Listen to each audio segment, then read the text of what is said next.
Vou colocar aqui o assunto: o que fazer na entrevista da AIMA. Por que eu estou fazendo isso? Tem aumentado o número de pessoas que entram em contato comigo para descobrir certas gambiarras, principalmente em relação ao visto de procura de trabalho. E isso tem me gerado grande preocupação, ok? Por que é uma preocupação?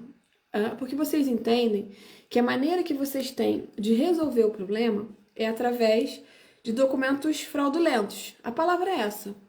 Buscam situações para resolver uma questão de documentação e como não tem, doutora, eu posso fazer isso e aquilo outro, e sempre que a gente fala sobre esses eu posso, são situações em que fogem à legalidade.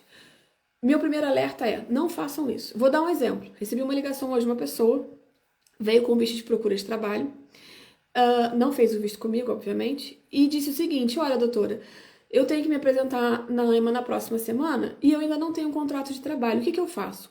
Um amigo meu se ofereceu para fazer um contrato comigo e pediu que eu procurasse um advogado para redigir o contrato. E aí, o advogado vai redigir o contrato e vai fazer a inscrição na Segurança Social.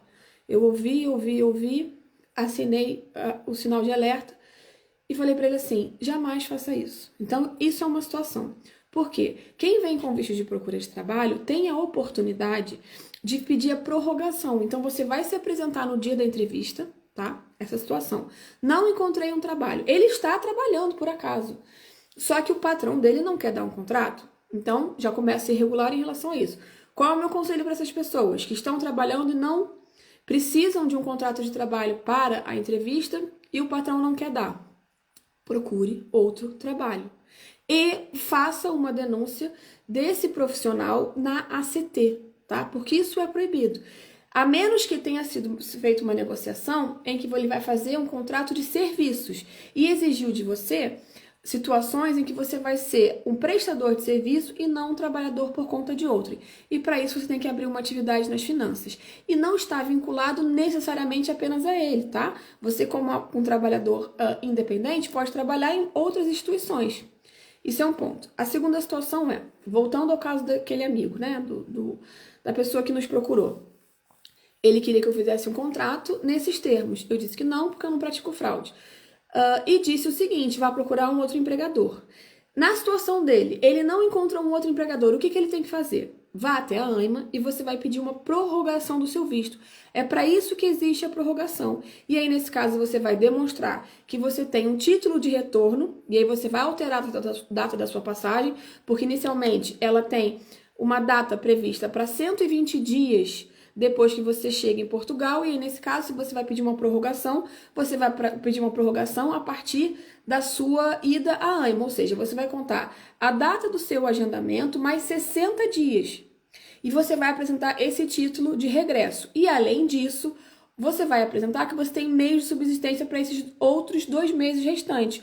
Porque quando você deu a entrada no seu pedido, você teve que comprovar meios de subsistência para 4 meses. Eventualmente, se você colocou no seu limite, ou seja, você só colocou os 820 euros vezes 4, e eventualmente você não venha a ter o restante, você vai ter que provar, ou melhor, se você não fez um excesso, por isso que eu sempre peço para a pessoa que vai fazer a submissão do visto, comprovar mais meses de subsistência. E aí você vai fazer o quê? No dia, você vai provar que você tem essa extensão de mais 2 meses. A AIMA vai te dar um prazo para você de prorrogação e vai fazer um novo agendamento. Então, neste período, você vai ter condição de encontrar um novo emprego. Vejam que essa é a possibilidade de você se regularizar seguindo aquilo que a lei determinou. Jamais pratique fraude, porque apesar de vocês acham que não há investigação, a investigação, ela pode... A gente não sabe, né? Se é um processo de investigação, muitas vezes é por amostragem. Mas, em certas situações, é por indícios. Ou seja, aquela situação que a pessoa apresenta, ela dá graus de que tem alguma coisa irregular. E isso vai acender um alerta e você, sim, vai sofrer um processo criminal, tá bom? Porque você está apresentando os documentos fraudulentos.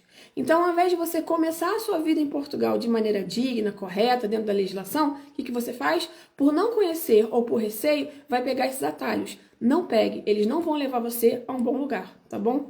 Eu queria fazer esse esclarecimento porque tem crescido o número de pessoas que numa situação de desespero querem, eu preciso comprovar documentos e tal, não sei o quê. E querem se utilizar desses expedientes. Parece que não é uma coisa grave, mas é crime. E eu vou insistir.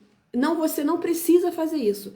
Basta que você tenha um pedido de prorrogação. Na mesma situação, as pessoas que vêm como turistas e têm a intenção de permanecer no território e ainda não sabe como vai se regularizar. Cheguei aqui, tem 3 meses, acabou minha manifestação de interesse.